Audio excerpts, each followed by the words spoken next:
நடிகரும் தாவேகா கட்சி தலைவருமான விஜயோட வைஃபான சங்கீதா செங்கல்பட்டு குடும்ப நல நீதிமன்றத்துல விவாகரத்து கேட்டு மனு தாக்கல் பண்ணிருக்காங்க. இந்த விஷயம் பரபரப்பை ஏற்படுத்தியிருக்கு. ஆக்டர் விஜய்க்கும் சங்கீதாவுக்கும் 1999 மேரேஜ் ஆச்சு. இவங்களுக்கு ஒரு மகன் ஒரு மகள் இருக்காங்க.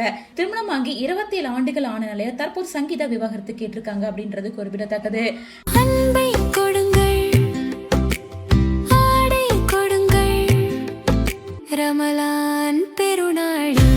Super Saravana stores. மேலும் கடந்த 2023 இருந்தே சங்கீதா விஜய் 2 பேருமே பிரிஞ்சுதான் வாழ்ந்துட்டு இருக்காங்க.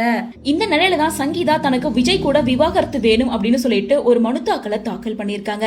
அதுல 12 பேஜுக்கு டீடைலிங்கா அவங்களுக்கும் விஜய்க்கும் என்ன பிரச்சனை அப்படிங்கறத மென்ஷன் பண்ணிருக்காங்க. மேலும் இவங்க தாக்கல் பண்ணிருக்க இந்த வழக்கு வர மார்ச் 20 விசாரணைக்கு வரும். அப்போ விஜயும் சங்கீதாவும் நேர்ல ஆஜராவாங்க அப்படிங்கிற மாதிரி அப்டேட் கிடைச்சிருக்கு.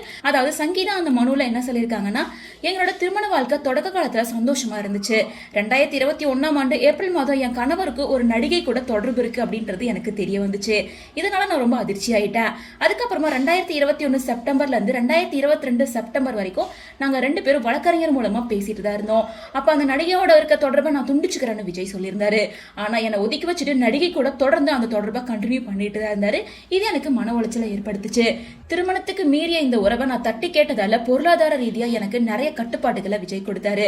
குழந்தைங்களோட படிப்பு பாதிக்கப்படும், அவங்களோட மனநலமும் பாதிக்கப்படும் அப்படிங்கிறதுக்காக தான் விவாகரத்து கேஸ கொஞ்ச நாளைக்கு நான் தள்ளி வச்சிருந்தேன். அந்த நடிகை கூட பொது இடங்களுக்கும் வெளிநாடுக்கும் விஜய் போயிட்டு வராரு. அப்படி அந்த நடிகை கூட என் கணவர் எடுத்துக்கிட்ட புகைப்படங்களை சோசியல் மீடியால ஸ்ப்ரெட்டும் பண்ணிட்டு இருக்காங்க. அந்த புகைப்படங்களுக்கு எப்பவுமே நான் விஜய்க்கு எதிர்ப்பு தெரிவிச்சதே இல்ல.